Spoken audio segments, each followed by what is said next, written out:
তারা অতি অল্প কথায় ভুলে যায়, অতীতের কথা ভুলে যাবেন না।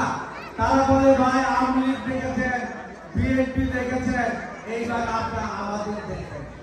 তখন বলবেন হুজুর ৭১ সালে বাংলাদেশে স্বাধীনতার বিরোধিতা আপনারা করেছেন, ইআইএর সরকারে আপনারা মন্ত্রী ছিলেন, ৩০ লক্ষ মানুষ মৃত্যুর জন্য আপনারা এই হানাদার বাহিনীকে সহযোগিতা করেছেন, ৩ লক্ষ মহলে ইজ্জত লুণ্ঠনে আপনারা জামাতের কাম সহযোগিতা করেছেন।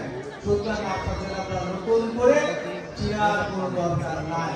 সুতরাং আগামী নির্বাচন এই লেবাসদারিদের বিরুদ্ধে আপনারা শক্ত থাকবেন, মিথ্যা করা ধোঁকা কথায় আপনারা লোভে পড়বেন না। আমরা আগামী দিনে বাংলাদেশটা তারেক রহমানের নেতৃত্বে সুন্দর করে সাজাবো।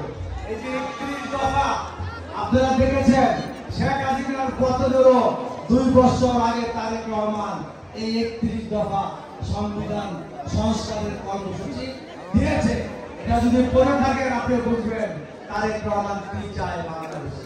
শেখ হাসিনা এককভাবে ক্ষমতার টিকে থাকার জন্য সংবিধানে অনেক অপকর্ম করেছে। এই সংবিধান দিয়ে একটি কল্যাণ রাষ্ট্র সৃষ্টি করা যাবে না। সেই কারণে তারেক রহমান সাহেব বলেছে মানুষের কল্যাণ করার জন্য এবং একটি কল্যাণ রাষ্ট্র সৃষ্টি করতে হলে সংবিধানটা এইভাবে সংস্কার করতে হবে। সেটা আমি একটি ইনশাআল্লাহ আমরা বিশ্বাস করি খালেদা জিয়াকে শহীদ রাষ্ট্রপতি জিয়া রহমান আমাদের নেতা, তারেক রহমান আমাদের নেতা।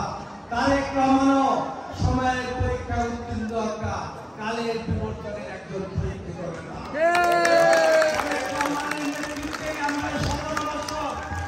হাসিনার বিরুদ্ধে আন্দোলনের দাবানল চালিয়ে রেখেছি। এখানে এমন কোন নেতা নেই এই নজরুল ভাই সহ যাদের নামে শত শত মামলা হাসিনা দেয় নাই, জেল খাটি নাই, নির্যাতন সহ্য করি নাই। কিন্তু অন্যায়ের সাথে বিএনপি নেতা কর্মীরা তারেক রহমান সহ খালেদা জিয়া সহ বিএনপির একটা নেতা কর্মীও আপোষ করি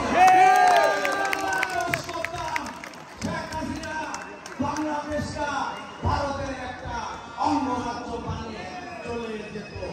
বন্ধুরা আমার, ভোটের অধিকার নাই, আইনের শাসন নাই, গুমপুরের মতো একটা রাজনৈতিক সংস্কৃতি শেখ হাসিনা বাংলাদেশে এনেছে, আইনাগর সৃষ্টি করেছে। শত শত মানুষকে বছরের পর বছর ক্ষমতায় থাকার জন্য একটা ছোট্ট রুমে বেঁধে ফেলে রেখেছে। শেখ হাসিনা একটা নির্দিষ্ট মানুষ, আওয়ামী লীগ একটা সন্ত্রাসী সংগঠন, যেটা ইতিমধ্যে কোর্টের বাইরে হয়েছে। আমরা ইনশাআল্লাহ আগামী দিনে এই স্বৈরাচারকে বর্জন এবং বাংলাদেশ তারেক রহমানের নেতৃত্বে আমরা বাংলাদেশি জাতীয়তাবাদে বিশ্বাস করি।